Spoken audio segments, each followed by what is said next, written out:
Kejaksaan Tinggi atau Kejati Sulawesi Selatan melakukan penggeledahan di 3 titik berbeda pada Kamis 20 November 2025 sebagai bagian dari penyelidikan dugaan korupsi pengadaan bibit nanas tahun 2024. Kantor pertama yang digeledah yakni perusahaan swasta PTA di Kabupaten Goa, kemudian berlanjut ke kantor Dinas Tanaman Pangan, Hortikultura dan Perkebunan Pemprov Sulsel. Terakhir di kantor Badan Keuangan dan Aset Daerah atau BKAD Sulawesi Selatan yang berkompleks di kantor Gubernur Sulawesi Selatan. Asisten Pidana Khusus Kejati Sulsel, Rahmat Supriyadi menyampaikan penggeledahan dilakukan sejak siang hingga malam hari untuk mengamankan bukti tambahan. Dari hasil penggeledahan, tim penyidik menyita berbagai dokumen penting terkait usulan pengadaan, berkas perusahaan rekanan, serta dokumen pencairan anggaran dari BKAD Sulawesi Selatan. Adapun penyitaan sejumlah dokumen penting yakni berkas kontrak kerja, surat pertanggungjawaban keuangan, bukti transaksi, dan dokumen teknis spesifikasi bibit nanas serta laptop.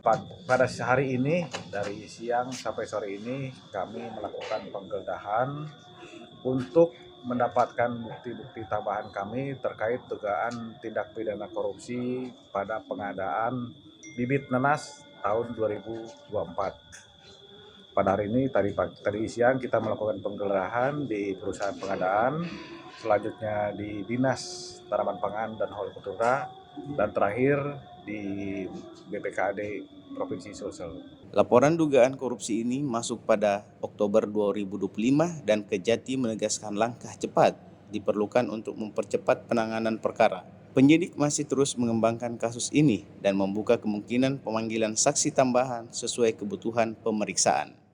Informasi selengkapnya dapat Anda baca di portal berita kami rri.co.id dan jangan lupa untuk mendownload aplikasi RRI Digital di Play Store.